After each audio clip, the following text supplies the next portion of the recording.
Oh, yeah, it's the sweet, sweet sounds of another episode of the Social Distance Drinking Club. Thank you guys for joining us. We have got a special guest today. If you haven't already, now's the time to jump in and share and like and do all that fun stuff because we've got a $50 gift card to give away as well from our guests. Craft 64, Mr. James Swann, co-owner, will be joining us. I'm super excited. I've got, I even put it on a wooden board. I've got this delicious pizza right here. You see this? So a couple of slices. I didn't want to indulge too much too early, but I've got some very, very delicious sour as well. We'll talk about that and what Adam's got. Look at that Craft 64 box. Don't you tease me. You finished the pizza already? God damn it, Adam. It was really good. I didn't want to wait for that. Oh, man. All right, fair enough. Thank you guys for joining us. Again, Craft 64 is joining us this evening. Co-owner James Swann will be here. Tell us what you're drinking in the comments. As usual, we're going to go around the room and talk about what we're drinking. Adam Green and myself will save it for after, but Mr. Brett Berry, what do you got? El Dorado Juicy Bits Double Dry Hop. That well-worked crap. Yeah. That's the goods. Not the worst thing I've had in the last few weeks. Oh yeah, that's delightful. Mr. Woodford, what do you got? Thanks to my boy Brennan, aka Killa B. I just ran into him and he hooked me up with a little Highland Park and Cellar Maker collab. Good luck sandwich. Right place, right time. I'm a fortunate man. I've never turned my back on the luck that I received. It's good stuff. Weedy, our friend from Tombstone, says, "Taking a tinkle while I watch." Thanks, Weedy. Thanks for doing this, buddy. More like wee Wiedenthal, am I right? Oh, God. PJ joining us, having some pie hole porter from Historic. Well done. Some Flagstaff up north goodies. Adam, you've got some. Oh, sorry, Ledford. Can we just give yet another shout out to our man PJ for being an amazing hookup and mule? Thank you so much, man. That was some seriously righteous hauling you did. Totally only in one state and never crossing state lines. He literally muled it. He drove it over. It's like the legal way to do it. So well done, sir. Adam Green, you've got one of the two sours that we're going to be tasting today with Mr. James Swann. What you got there? This would be Life's Peachy. It's a kettle sour, peach puree. It might you guys know I'm not the big sour guy of our group, and I really enjoy this. This is really nice. So is that Life's the Peach? Is that the one that you have? I think it's Life's a Peach. Or nice. just peachy, something with a peach. Life's a Peach. I see James in the background backstage. Just give me a thumbs up, James. Tell me if Life's a Peach is correct. Yes, there it is. We're good. All right. Not bad. Something peach. I've got their very berry, mixed berry sour. We'll talk about the flavor profile and everything once we bring him on. Again, thank you guys for joining us and tell us what you're drinking in the comments. We're here Wednesdays and Sundays now, in between your day games and when you decide to go fire up whatever you're eating for dinner, if you eat at a normal time. Well, like for halftime. For like halftime. That's what we're here for. Support the show down there, Social Distance Drinking Club. You can get a sweet shirt too. Look at that. Awesome. I just want to make sure we don't allow Yusuf to try to make like 8 p.m. dinner a thing in America. Like, that's not okay. It's 7:46, and notice that I still have pizza instead of an empty box. But you have an empty belly. I do not. Whatever, man. I'm not that hungry. I ate the pizza. It's not like I was just given an empty box. That would have been messed up. James didn't do that. Joel is joining us. Modus triple dry hopped Inda Couch. Why does that sound like it might have THC in it? And if it does, where do I get it? This isn't another couch thing, is it? The couch thing seems to be common for some reason. I don't know why. Well, if you don't know about it, we'll probably talk about it. But we can couch that topic for now. We can couch that topic. But without waiting, because I can't wait to dive into this delicious pizza, I want to bring on our guest, Mr. James Swann from Craft 64. James, are you with us? I am here. Thank you. Hey, thanks for joining us, James. Thank you for inviting me. Oh, absolute pleasure. I know we've been trying to do this for months. For those of you who watch the show, James wasn't able to join us months ago, but James and I have spoken the last few weeks, and we planned it out, and now we've got pizza and beer, which is even better. It's not a bad thing. It's not a bad thing at all. I want to Chris McBeth says, I'm drinking and masking you nicely. Oh, shit, I owe Chris $10 for that bet I made with him on Sunday during the show. You do indeed. Oh, man.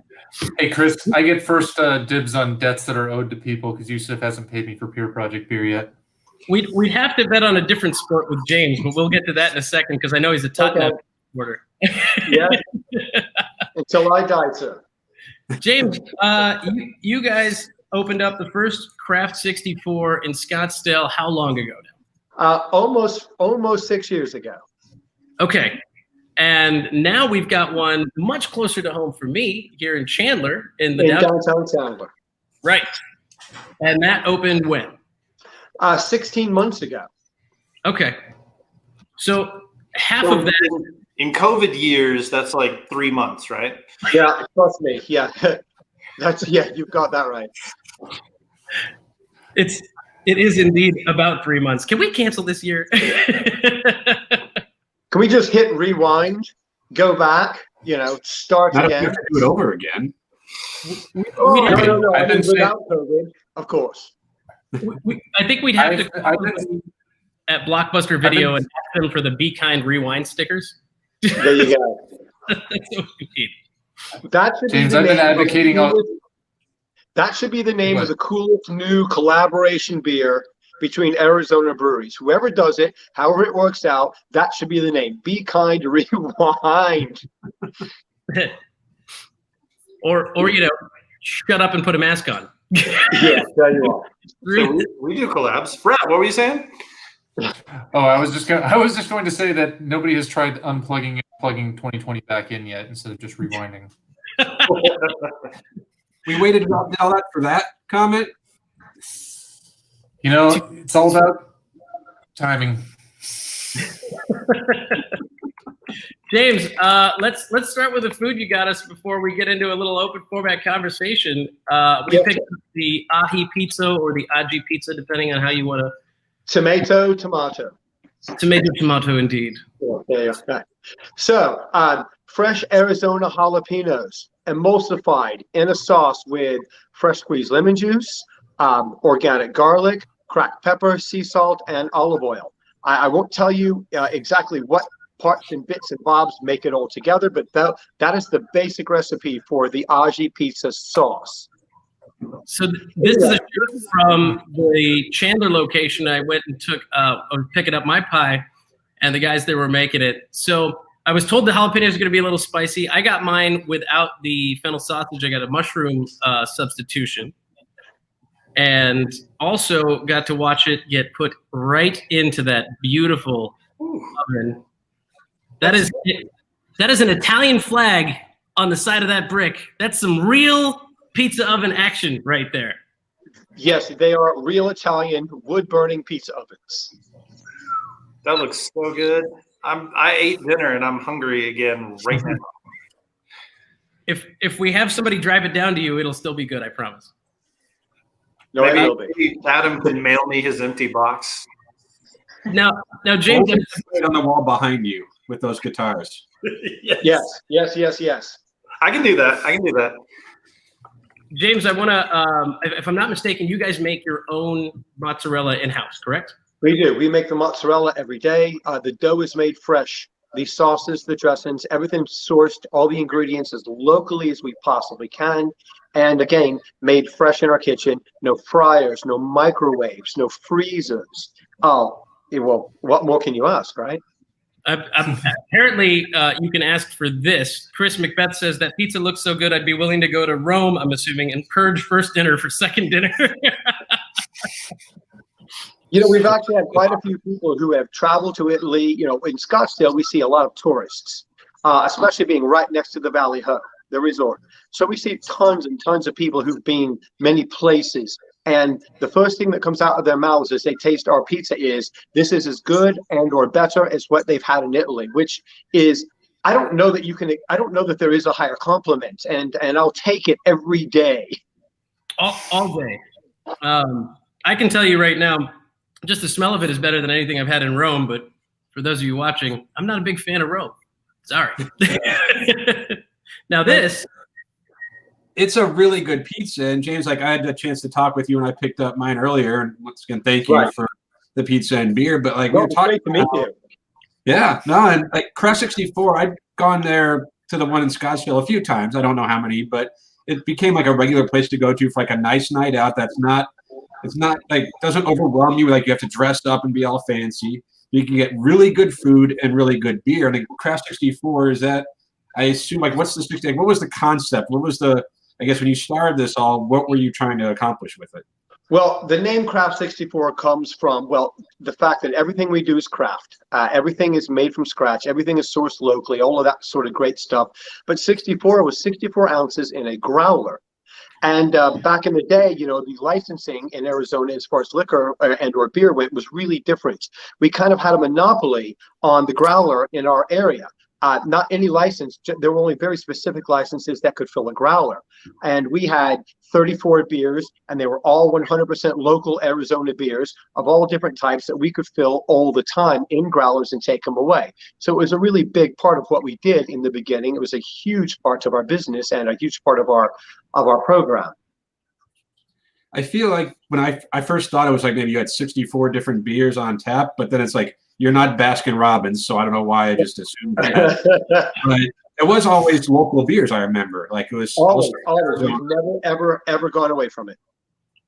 And it obviously works. Like when you pair those good beers with this great food, you have a winning combination. I feel like absolutely.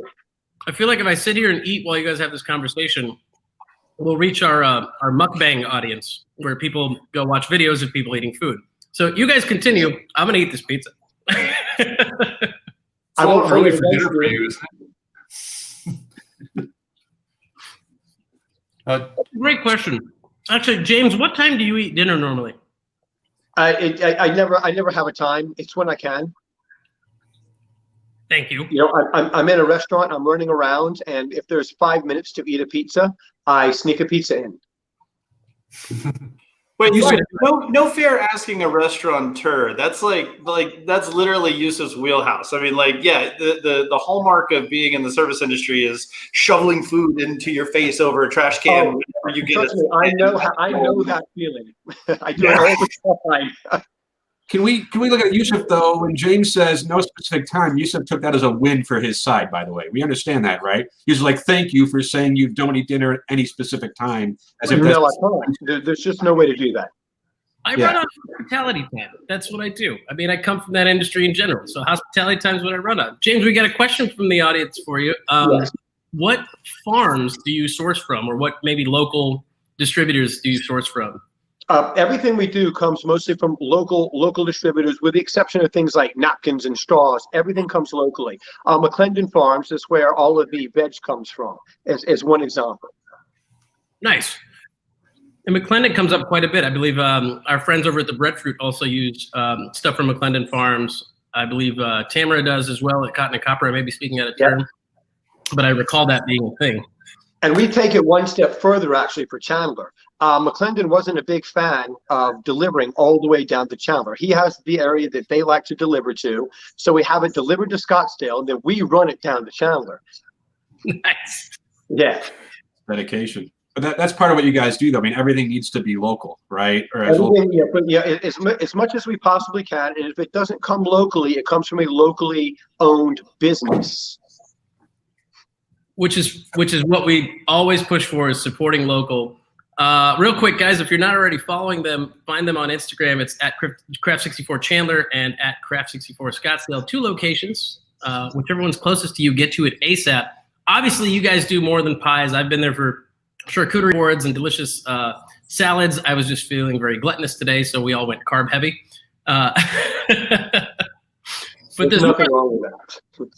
There's nothing wrong with that. There's way more than that. Let's start with the Life's a Peach Sour. James, talk to us about who brewed it.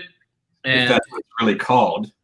Well, as many know, we do all of our brewing down at Sunup, down at 3rd and Camelback. We've been doing it there for, 5.5 years at this point, with Uva, one of the old school brewmasters from around Arizona.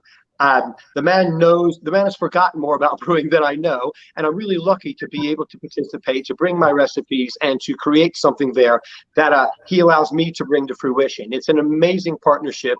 I can't imagine doing with anyone else at this point, because we've gone so long, so far together. It's just been beautiful, at least in my eyes it has, and I hope everyone else agrees.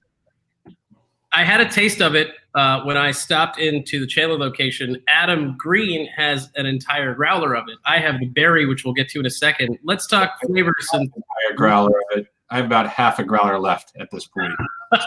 So you did your work. Yeah, it's good. And I'm not a big sours guy, but this is refreshing. Like, it's really nice. Thank you very, very much. And we really tried to, well, in Arizona, reaching outside of the box isn't as easy as it used to be, because there are too many great breweries doing too many great things. It's hard. I mean, you've got Tombstone, you've got Wren House, you've got all these amazing brew houses just doing ridiculous beer, historic. Blows me away on a regular basis. The Pumpkin Pie Hole, we tapped it this week, and I just think it's amazing. Everyone's got something new and creative they're doing all the time. You really have to be imaginative to keep up, because these people are just fantastic. It's ridiculous. Wren House, my God. Oh yeah, Wren House. Listen, I know you've been busy running a business. If you'd watched the show, I think we've all had more Wren House than we know what to do with in our fridge. Mm-hmm. James, we didn't ask you. And by rights, you should, because it's all delicious. We didn't ask you what you were drinking, by the way, James. So what do you have? I'm drinking a beautiful little lager, but I need to be careful about mentioning which lager it is, because I took it home from the pub. We tapped it for about a minute, and it was delicious, and so I just decided I was going to take the keg home. And that, ladies and gentlemen, that's the most boss move. I untapped it, and luckily it was on the short draw system next to the kitchen and not on the long draw system. So I didn't lose much in doing so. I brought the keg home and I tapped it, and it's been here. And it's supposed to be on tap at the pub. It's delicious, and sometimes I get to do little things, and I did. Yusuf, there's only one banner that I could think to run at this particular time. Privilege check? I wonder if you have access to the privilege check banner. I like this beer so much that I'm going to. The privilege check banner. That's the privilege check. James has taken home the entire keg. There it is. Well, James, it was only 5 gallons, so That's a only. That's a Jack Black move, and we salute you for it. Hey, James, you can do like 2 good pig stands with everyone that comes in, but this was mine. I like it. Hey, we have a question from our audience. PJ wants to ask a question. I want to kind of tail end it as well. Like, do you have to trial and error your crust, or did you go with the recipe that you always knew you were going to go with? And before you get started on that, I know that there's so much you can't tell us, because a dough recipe is literally the heart and soul of a pizza place. But I am interested to know his answer. No, he's absolutely correct in asking. Yes, of course, there was trial and error. For the first year, we tried different yeasts, we tried different flours, we tried different temperatures in the oven to accommodate different yeasts and different flours. We tried different ingredients. We tried different means with which we proof our dough. We tried so many different things before we really nailed it. And I'm not saying that it was bad from the beginning, because it was wonderful from the beginning. We just had a need to make it ours. Just had a need to do something a little bit different, and what we would like to think is a little bit better than everyone else out there. For instance, I will share one thing with you, which might surprise you, considering who we are and who you might think about as our competition. We don't use 00 as far as flour goes. We do not. So having said that, we run our oven at different temperatures than you would normally with a 00 flour. We do things a little differently. We prefer a little char. We prefer a little more chew. And I think that's probably about as far as I can go without having one of my partners call me right now on the phone I'm using to do this. I want to ask the question that immediately comes to mind. I lack the knowledge to know what 00 is. It's a classic Italian pizza flour. Okay. A classic true Italian pizza flour. Got it. I was curious, and 00 sounds like a pant size that one of my ex-girlfriends. So, Well, is that like supermodel pant size? Because beer drinkers will never ever see that pant size. She wears 00 because she's so fine. That's a flour joke. All right. Oh, because she's so fine. I see what you did there. Yes. That's just for Brett. I only dad joke for his reactions, really. if I had a womp womp sound effect, that's where I would have played it. Just like womp womp. Okay. Get your waffles. Now, one other question that we had from Joel is, and I know you get questions like this, and I was wondering if you could speak. I see it. Okay, the Spain pizza comes back as a special.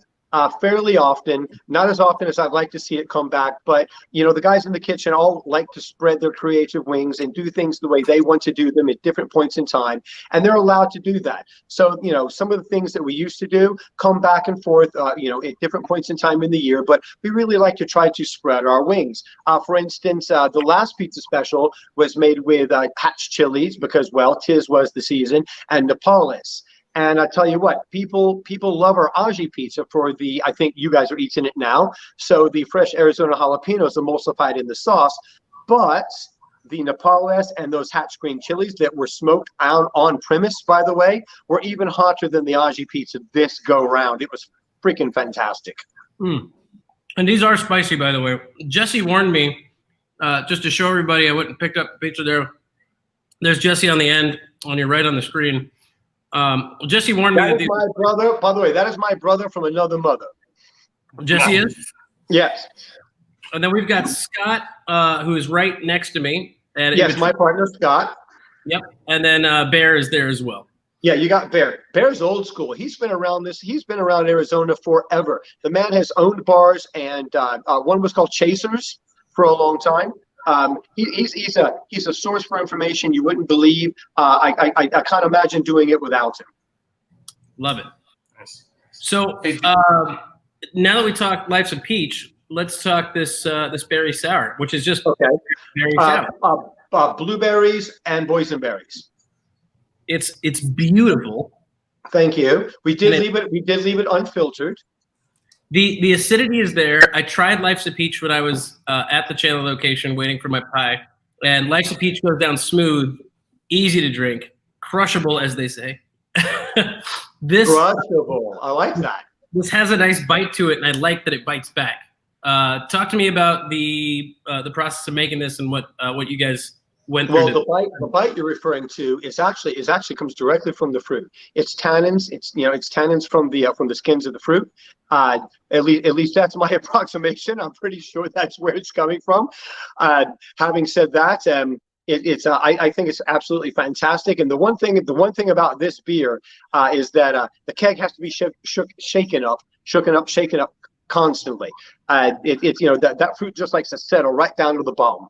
And so, like, every morning I go in, I tip the keg over, I shake it up, and it comes out not quite like some of the sours that are out these days that are just like a fruit smoothie, which are pretty freaking awesome. I'm just not brave enough to go that far yet, but thick enough that you feel it on the palate and you get all the flavor from the actual fruit in the brew. I love that. And the fruit smoothie sours that you are talking about, by the way, delicious. Are some of our favorites, and we can name a few names, but I'm sure you're familiar with like the Answer from Virginia, which is well, no, I was thinking locally. I was thinking BRI. Oh, BRI's got that boombox. I've actually got two of them on tap in Scottsdale right now. I've got their berry and the other was it's a bright fruit sour. Is it mango perhaps? But I've got both of them on tap in Scottsdale right now. Those are delicious. The boombox I think was the first. Yeah, that's the boombox series. I apologize. Yeah, the boombox series was really, really good. Robert Henkel says he had the berry sour on Friday and it's good stuff. I agree. Fantastic.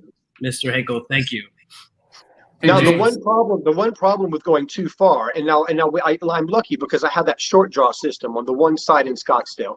and we're direct draw in Chandler, so it's not a big deal. But I can't run one of those super smoothie beers through my fobs, through my long run. It just clogs up the fobs, and then I have to take the whole fob apart, clean it, and run something else through it because it clogs, and I can't, and the beer will stop running, literally stop running, despite the pressure. It won't go through that fob. It's amazing. I discovered that the hard way. Hey, James. So I was perusing what the beer list is on there, and it looks like there's some delicious things in addition to the ones we talked about. Like I'm intrigued by the double chocolate indulgence porter, but with going into what some might call, not all, because it's always stout season for Adam Green and some of us on the show. But as we go into the fall, do you have anything kind of like planned in terms of the next rounds? Yes, I do. I did. Okay. What I discovered, at least in my restaurants, is that you can do a seasonal once, you can do a seasonal twice. Try to do it a third year, and it kind of bombs because everyone's had it and everyone's looking for something new, something exciting, something different. So we did Sweet Lovin' 2 years in a row for winter, and then did double chocolate indulgence. This next year, I'm actually going to just be brave, and I'm going to go back and do Sweet Lovin' one more time to see what happens. And if it bombs for me, well, it's my own fault. But there's just too many people coming in saying, when is Sweet Lovin' coming? When is Sweet Lovin' coming? We like double chocolate indulgence, but we were waiting for Sweet Lovin'. So I thought I'd try it one more time. Just call it McLovin' and throw them off the scent. Yeah, well, I think it's going to be me that gets thrown off if it doesn't work out. It's a gambit, but I'm willing to give it a shot. As somebody that really, I genuinely think that porters are not done enough. I would love to go try that when you guys have it back on. Yeah, it's got a little bit of coffee, a little bit of toffee, a little bit of chocolate, and like I love to say, a whole lot of love. And again, I need to point out, Sunup has been wonderful to brew. Uva has been wonderful to brew with. Like I said, I mean, people say, "You're the brewmaster." I'm like, no, I am lucky enough and fortunate enough to brew beer at Sunup. The guys that I look to for help at Sunup are the brewmasters. Those guys again have forgotten more than I know, and I'm so proud to be able to do it with them, and so proud that we're on year 6 doing it with them, and that this agreement we've made has worked out so well for both of us. Are there certain styles you prefer to put together, though? Being in the position I'm in, I brew for what my customers are really, really wanting and or needing and or thinking they might like to drink. So IPAs, they're on the top of the list. IPA, because that's what I sell. IPA.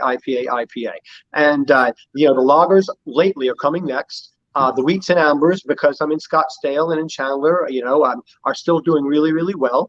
But it's exciting to think that I can do different and new things. I just have to sort of take a step back and watch and let someone else be the entrepreneur and brew something crazy first. And if it really works out, then I'll give it my best shot.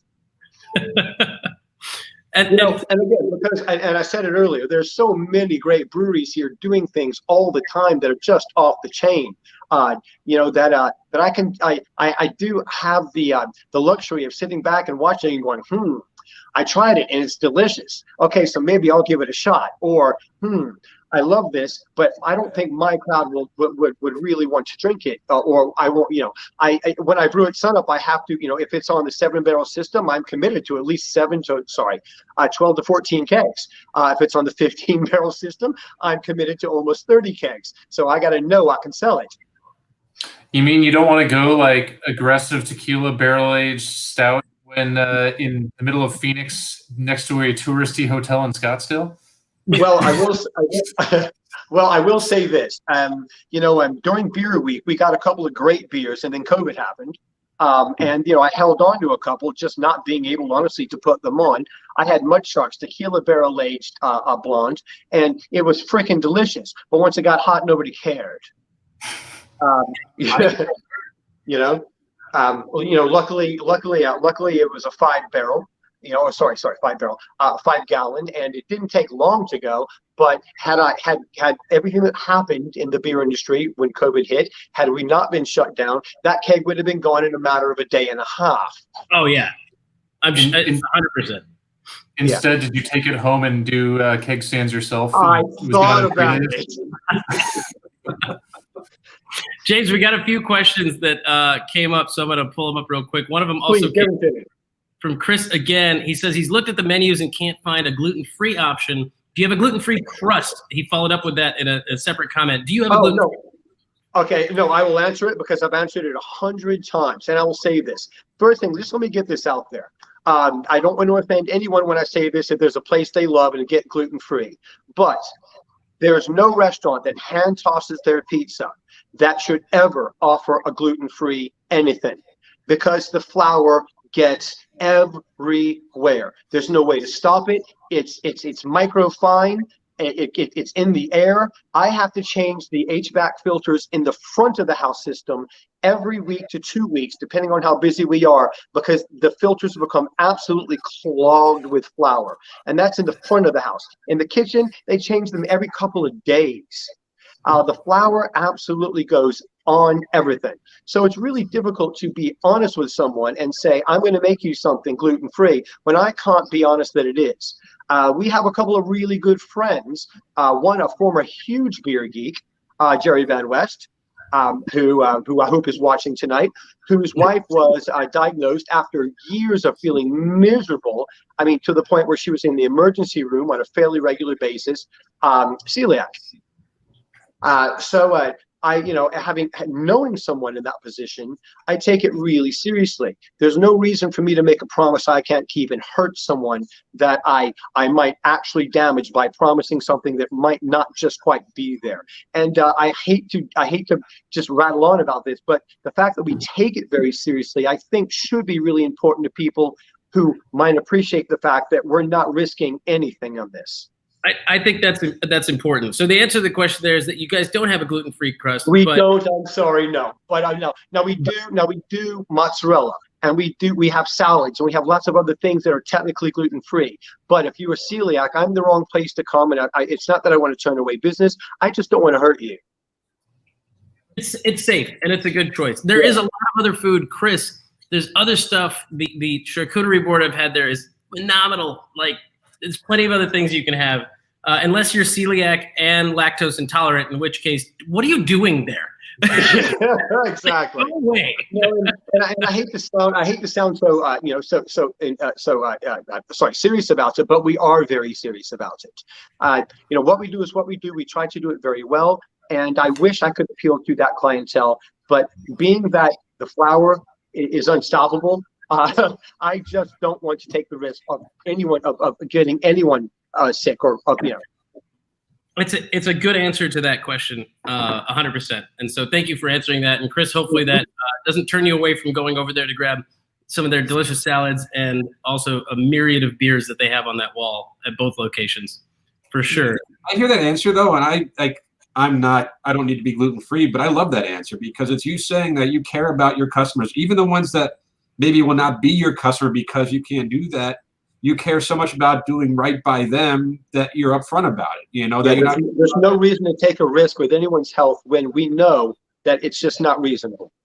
Yeah, and I think that's a great answer. Like, even if I'm Chris and he looks like these comments he understands here, like, how could you be upset with a business owner who's looking out for him? Even if that means turning away that business and saying, we're not the place for you, you're doing that out of care for that person who's not going to spend any money with you. Like, right. That is a phenomenal answer and just shows the kind of care that you put into Craft 64 for the customers. Well, thank you very much. If you guys have questions for our guests, please pop them in the comments. I'm sure he's more than happy to answer. If you got questions for us, we'll probably just beat around the bush for a while. But, come in there. It's all good. I'll be around with you. I've got a beer. I'm good. We're halfway through the show, James. Usually at about this point, people open up another drink.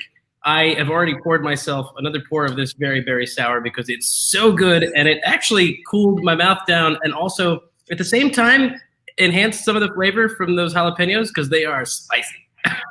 Yes, they are. I find that, and I don't. Did we discuss this? We may have. I'm sorry. The hotter it is outside, the hotter the weather is. The less clement the weather is when it comes to heat, the hotter those jalapenos tend to be.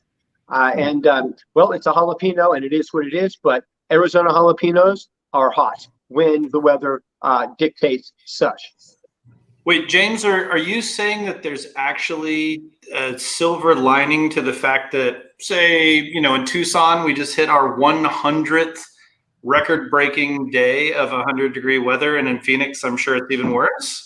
Well, here's what I'm saying. Go to your local, and I mean local, farmer's market, grab a jalapeno, put it in your mouth, and chew on it for a minute. And you tell me. By the way, James, this is the second time the Spaniard has come up already in the comments. Any chance it's coming back? Jeff, the Spain will be back as a special. That I promise you. Boom. There it is. It's coming back, Jeff. Calm down. It's coming. We'll let you know what happens. Then if we have one more comment about it, it won't happen, though, right? It's totally going to happen. And then somebody will be like, no, of course it will. Yeah, it's going to happen. He's already said if you bring back a seasonal more than twice, nobody wants it. So you guys quit. Well, hold on. So far, it's twice in a row. If I bring it back a third time in a row, it doesn't quite seem to move like it used to. So we try to be creative. But again, there's so much great beer in Arizona, it's hard to keep up. You have to be creative. Otherwise, you just find yourself in a place where, well, everyone's concentrating on the people that are being creative. Well, hey, can we talk about that for a minute? Because obviously you're in a pretty unique position where you have a little bit of authorship as far as creating beers, and also you have an obligation to create a depth and a breadth of an assortment across multiple locations. That as a former beer buyer and taproom manager, like I understand how difficult that is. But like, what are you thinking about? What are your kind of priorities? How do you align what seems like competing priorities when you fill out that tap list? Well, first things first, again, IPA, and I love it. So I can't blame anyone else who does as well. The IPAs are hot. So we keep a long list of great Arizona IPAs from the West Coast style all the way down to the East Coast or Northeast Coast style on tap all the time. For instance, in Scottsdale right now, Tower Station is on. Tool Avenue from Borderlands is on. Church Music is on. Hazy Angel is on from Lumberyard. In addition to the ones we have, I think there are a few more, but I just here we go. There's a Tombstone Double IPA, and quite a few others. So with 34 handles, I can put a wide variety of IPAs on without worrying about sacrificing too many other styles as well. There's always a lager or two on. We always have Pie Hole Porter on because, well, we sell it and people love it, and we love historic. There's a ton of different beer that's on all the time. But and you're right, there is most certainly a balance that you need to keep on your tap panels. Beer for just the everyday person, especially in Scottsdale with the tourists. What do you have like a Blue Moon? What do you have like a Stella? I hear it all the time. What do you have like a Corona? And back in my Whole Foods days when we were running the Whole Foods bar and just packing that place full of people, and and all the different beer purveyors would get up on the bar and we'd sit up there and we'd speak together, and well, they did most of the talking. I just sat there and looked goofy, but they would speak and I would listen. I was probably more of a beer snob than I ever should have been. And sometimes I think people found it off-putting, and well, it is what it is. These days, I prefer to say I'm a beer enthusiast. I will judge nobody for the beer they drink, because everyone deserves a chance to drink what they want, and then maybe a chance to be encouraged to learn and go beyond it. If you make them feel bad about what they drink, they'll never be open to trying something new. So that was the lesson I learned.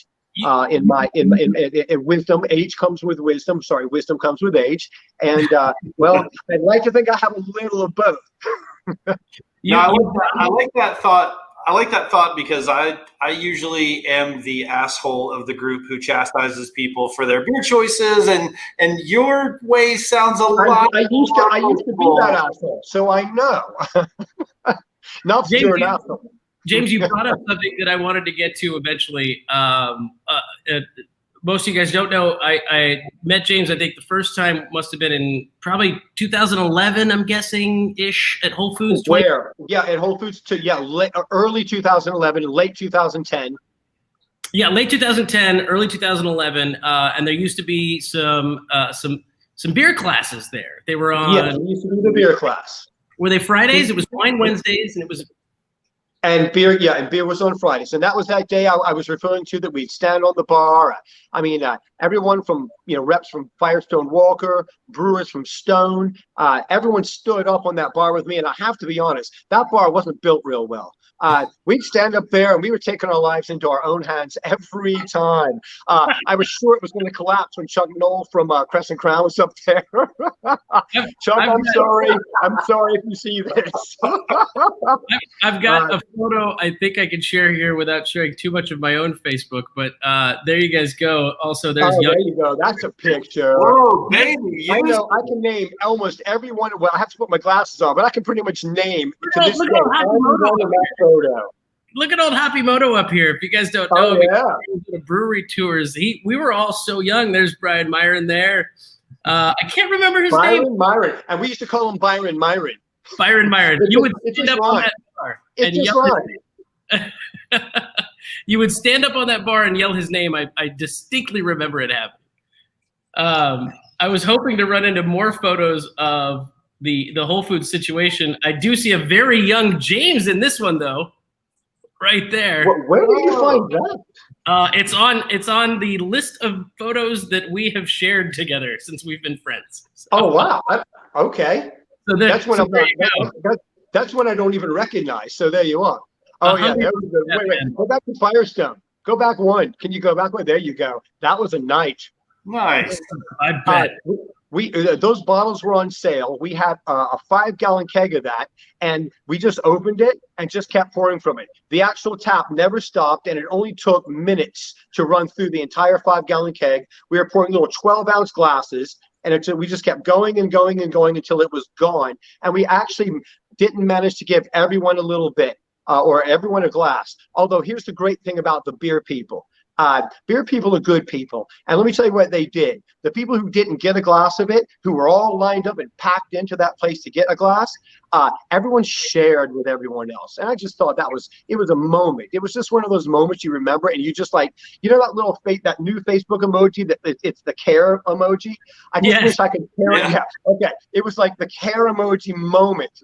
It was absolutely fantastic. Everyone just shared with everyone else because there was only 5 gallons and it wasn't enough. That is such an amazing Jesus-esque pre-COVID kind of story. Like now you'd be like, everybody shared. It was gross. We're all gonna die. No. Back then it was everyone shared. It was beautiful. It was like the '60s all over again. And I wasn't born until the '70s. I want to share this tap list from the watering hole for those of you who didn't know. James, you were essentially procuring most of the beers. You were making the orders for Whole Foods. I was, sir. Yes, sir, I was. Yeah, and that's what I recall. Let's take a quick look at it right here, side by side. But I'm going to zoom in on this, and hopefully everybody can see this. Because without my glasses, I can't see it. Well, this is from 2013. Your nitro taps were stacked. Well, it was a thing we were doing at the time. We just felt like nobody had nitro taps other than Irish pubs. Nobody did. So we would scour the planet for nitro beers and get them on because nobody had nitro beers. We had 5. At one point, we may have even had 6, and we began with 1 or 2. And the idea was do something different. Bring something into this place that nobody else dare do. Does anybody see anything on there that they remember having back then? Because I can see a couple, obviously some 1050. This wasn't BA 1050, barrel aged 1050, but I see it. I was looking at that Victory at Sea is a delightful beer. Yes, that's a good one. You know what? Hold on. We had the now. I will say this, and the guys may disagree with me, but I think we may have had. You see the 1050. I think we may have had the very first keg, and I can't remember, it's been too long, the very first keg of 1050 Russian Imperial Stout on nitrogen in Arizona, and it was because we'd kind of become known for the for the nitro thing, and it was fun to have it. It was great. I think I recall that being accurate, James, because I was stoked.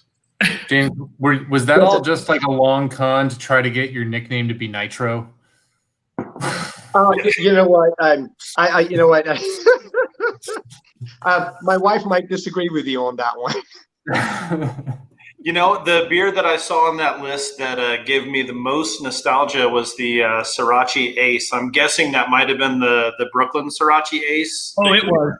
Even if it wasn't, like, that's one of those, like, old man yells at modern hops. Like, I'm so sad that we don't get any sparkly lemonade beers anymore. I love that hop, and it has just completely fallen out of favor. But here's James' picks. I have to be honest. I can't remember. I really can't remember. But do you see Hop Slam right below it? Oh yeah, that was in that time period. That was a get, man. Like that was a it was line at the door. Yes, it was. I'm looking at the Left Hand Beer Week, the Oud Zuper, Belgian Tripel, which I think I had, and then I see some Brother Dewey's Date Night, which had dates in it. Yes, which was a beer that I was fortunate to be able to participate in brewing with College Street. Good stuff. So, yes, indeed. I promise you that. I love it, man. It's nice to go back and have a little bit of nostalgia on those days of old. Well, I got to be honest. I didn't expect you to bring that list up, so that was great. You know, finding it actually was a treat because I found it while we were in the middle of the show, and I thought, well, we have to show it because that's from 2013. That's a phenomenal old list. Yeah, that Brother Dewey's Date Night was a nightmare to brew. The first time we did it, we actually did it at Barley Brothers. And we the second year we did it, we actually did it at College Street. Even though they called it a College Street beer both times, we brewed it on the 7-barrel. I think it was the 7-barrel at Barley Brothers. And the coriander, we didn't smash it up finely enough, and we managed to clog the heat exchange. And that was a nightmare to pull the whole heat exchange apart. Well, not the entire heat exchange apart, but to pull enough of it apart that we could blow all that coriander back out of it and then resume transferring the beer. Now, in the meantime, we lost a couple of barrels. So, well, you know, it happens. But the second time we brewed it on the 15-barrel at College Street, and I think it was 15-barrel, and got it right and didn't clog that. Ground everything up a little more finely, you know, made sure it wouldn't pass through something that would clog, and it was, we did it right the second time. Had a good time with it the first time. Guys, if you're just joining us, make sure to rewind this thing and start from the beginning. So much great information, wonderful conversations with our guest, Mr. James Swann. If you got questions, drop them in the comments. Obviously, if you haven't already liked and shared this, we're going to pick a winner after the show. The contest closes after the show. You get a $50 gift card, so that's a thing. But in the meantime, James, you look like you're out of drink, which means it's time for another drink. It is indeed time for another drink quite shortly here. Well, I mean, you should probably go grab one. We've got about 12 more minutes, and you can share it with us. We're going to go around the room. Everybody. But I think this time, and I hope you won't hold it against me, I think I'm going to go with Jameson. Shit, are you sure? Because I can get my Oban Distillers Edition if you want. Oh, look at you! Wow, it's right here, buddy. We can go Oban Distillers if you want. It's fine. You know, I was going to pull out my Jameson Stout cask-made bottle. But boy, you just shown me up. Well, I can't hear you guys over the soft, fleshy thump of something hitting the table. Yeah. I mean, that was my dick, by the way. To be fair, Yusuf Flexes started when he was talking about how he doesn't care for Rome that much. I keep it here to make myself feel better when I'm staring at a Zoom meeting for 4 hours. And then every once in a while, I actually open it to make myself feel better after. Okay, so here we go. This is the second privilege check of the night. There you are. The second mini, if my cloudy. Okay, so here's my Jameson caskmates. I will share it. It's beautiful. It's delicious. And it was finished in stout casks. Sorry, there we are. And it's wonderful. And it's a great alternative when, well, frankly, you've been drinking beer all night, and at some point you need to stop. At some point, you need to stop and open up the whiskey. That's that. I like that. I like that. Yes. No, that one is good. I like it better than the IPA Caskmate. I do as well, and I'm glad we're having this conversation. I was really disappointed by the IPA cask, Jameson. I was really excited. I thought those the bitterness characteristics from the hops are going to sort of balance the sweet characteristics from an Irish whiskey, and that little hint of smoke that you get from an everyday Irish whiskey might actually push through a little more appropriately. But all I got was something that I didn't really enjoy. And I didn't push enough into it to really figure it out. I just thought this isn't what I wanted or what I expected. And well, I found myself buying the stout version again. Well, I need to find a glass real quick to pour some of this into. Do you have one handy, James? I do. A little dessert, whiskey or scotch or whatever you guys have. And for gentlemen, while we're on this subject, does everyone else have a little scotch, a little whiskey, a little something they might pour in a glass and share? Yeah. I mean, give me just a moment here. Okay, let's take a moment and let's share a little scotch. While he does that, I want to bring up something that you may vaguely remember. Adam Green, you have to leave, right? I have to go. James, thank you so much for the pizza, the beer, for coming on. This is phenomenal. No, thank you for having me. This is wonderful. This has been a lot of fun. Yeah. You're not done yet, just you're done with me. So, but you guys have a good night, everyone. Thanks for watching tonight too. Appreciate it. Yeah. Am I going to grab a scotch as well? Because drop me and I'll go for it. Go for it, Brett, because I'm gonna talk with James about something that he may or may not remember vaguely. Okay, go on. James, do you recall a little something called the Rhodes Zoda? Yes, I do. That was a collaboration I was fortunate enough to be able to do with Mudshark twice. Fresh mango. There was what else was in that beer? It was a wheat ale, an American white wheat ale with fresh mango. And it might have been passion fruit. I apologize. I can't remember. It was a lot of fun. I tell you what, if you ever feel like you want to be creative and you want to pull mango apart to brew with it, let me just say this: don't. Don't. It is more work than you can possibly imagine. The juice you get out of it is almost nothing. It's grainy. It's got this huge seed. It is. I think I still have arthritis from the days I say now, because it took two to pull all that mango apart. We thought it would. I think 2 days in the mango would be an amazing beer name. 2 days in the mango was. Now here's the other story. Originally, the beer was slated to be called Road Soda. You know, like, hey, let's have a road soda, right? For sure. Well, the distributor, Mudshark's distributor at the time, came back and said, no, that there's too much DUI, drunk driving connotation. You can't call the beer that. And you know what? Honestly, they were right. We were doing it carefree. We were having fun with it. We were thinking it'd be great and cool. But once we took a second to step back and think about it, they were absolutely correct. The last thing we wanted to do was encourage anything that might hurt somebody in that fashion, shape, or form. So we just kind of gave it a clever connotation, Road Zoda, that honestly, absolutely nobody picked up on it until we actually explained it. That allowed us to release the beer. And with the name close. I was going to say, so as the attorneys probably told them, just change the fucking S to a Z and we'll be fine. Yeah, and I can't remember who had that idea. I don't think it was me. So it might have been me. I can't remember. But yeah, the idea was, okay, you can't label the beer with a name like that. And we just thought to ourselves, you know what? After a day and a half of thought, yeah, they're right. We shouldn't do that. Can we do a peppermint Christmas beer and call it Road Yoda? See, yes. Well, why Yoda? And what does peppermint have to do with Star Wars? It always anything. And I hate that we lost Adam Green because he is a diehard Star Wars fan as well as the rest of us. Okay. The rest of it. No, we're not doing this again. We're not doing the thing where you and Adam Green talk about being like the biggest Star Wars fans while Brett and I sit here just laughing at you. Hey, James. Well, hold on. I think I can compete. I may not win, but I think I can compete. What do you got? I love Star Wars, and that's a start. Yes. Now, who's got their whiskey?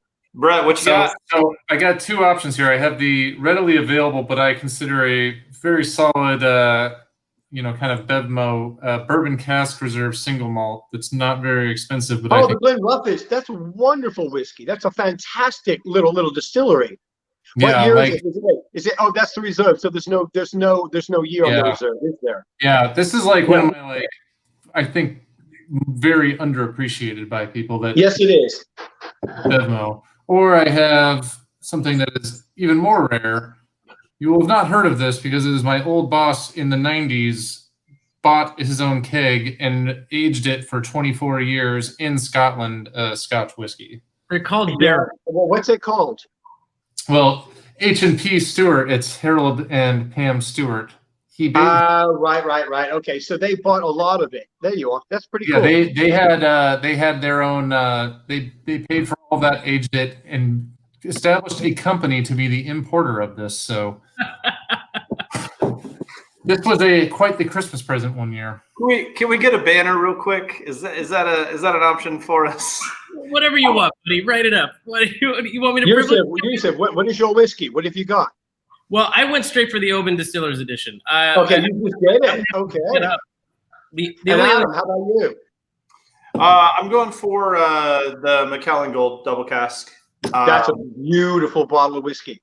I'm a Macallan guy. Like I really, it's soft, it's approachable. I don't need for a Scotch to like punch my tongue in the dick every time I have a taste of it. I just want something that's beautiful and sublime. Like I'm a much softer critic on whiskey than I am.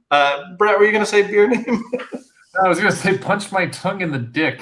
Is that your uvula? It might be in the back. Should it have been punch my dick in the tongue?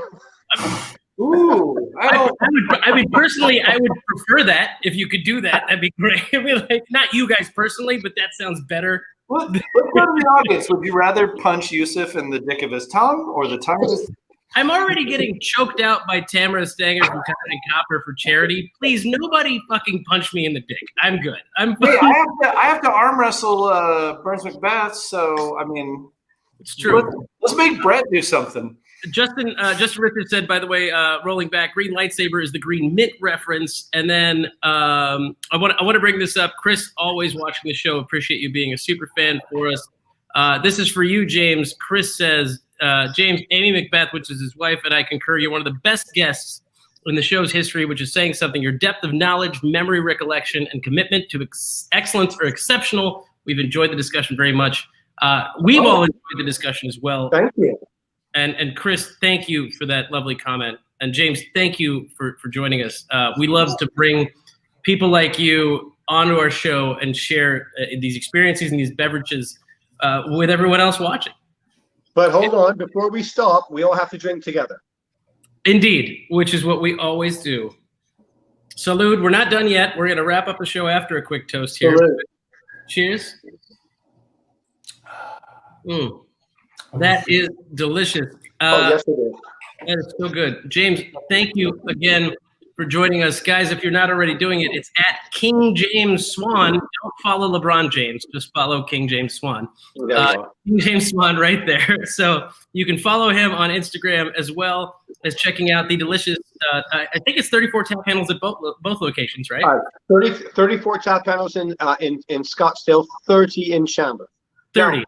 Now, if I might say one thing in closing. Yes. Although I appreciate all the things we've spoken about, and I love it, and you brought back some memories that are just about to make me tear up, honestly, especially that chalkboard full of beer. Oh, my God, that was wonderful. The most important thing right now is Craft 64. It's my heart, it's my soul, it's my life, it's my love. I have partners who feel the same.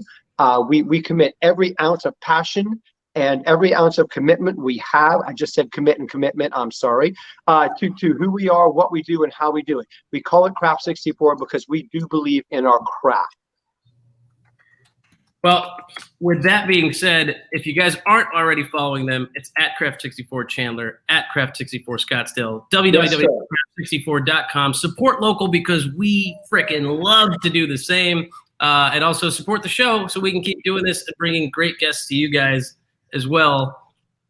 The pie was amazing, James. I can't wait to see you again. Hopefully, maybe Sunday when I'm running around at the woodshed helping Brandon out for a bit. If you guys are out, since it's your day off, I'll be there. You'll see us on Sunday. I'm looking forward to it. And for those of you who have joined us today, thank you so much. We're going to have a gift card winner that we will give the name to James, and then you guys can claim that. Is it a digital gift card, James, or are we going to give him a physical one that can come into one of the stores?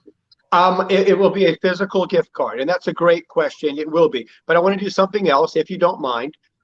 Let's open this up just a little bit. Let's do a $50 gift card for the winner, and then two $25 gift cards for runners up.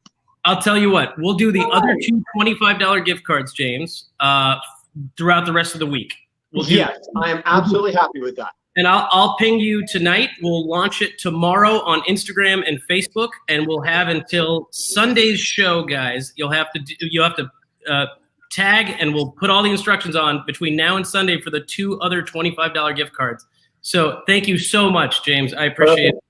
And again, thank you so much for having me. Really appreciate it. I can't tell you how much fun this has been. I've been laughing the whole time, and I can't imagine, due to everything that's going on lately, the last time I've had this much fun. So thank you. It's a blast, man. We're just so happy to have you, Mr. Woodward. Thank you, Mr. Barry. Thank you as well, and Mr. James Swann. Hang tight. When we end the show, we do a little post-show hangout. Real quick to finish our absolutely. So, thanks, Nitro. Thank you guys for joining us. If you haven't already, this is your last 2 minutes to go and post stuff. By the way, James, before we wrap, people are asking, can we get Craft 64 Cave Creek or Craft 64 Downtown Phoenix? Huh? I will tell you. I will tell you this, it's a little known secret. Before COVID crushed us, well, crushed everyone, not just us. I mean, just crushed us as a nation. We were looking at Phoenix, and it was and there were locations, and we were seriously considering a third location and moving down that direction. But at this point in time, I think it's going to take a little more time. Now, having said that, well, here we are. Here we are. So if you want to vote on something important, vote with your dollars and go to the existing locations and fund their expansion into new locations. Bingo. And I wouldn't complain. Cheers, everybody. This has been another episode of Social Distance Drinking Club. A long time coming with our friend James Swann from Craft 64. We'll see you guys on Sunday with the day games and the night game. This has been another episode of Social Distance Drinking Club. Salud. You should try the new lager on the short draw. God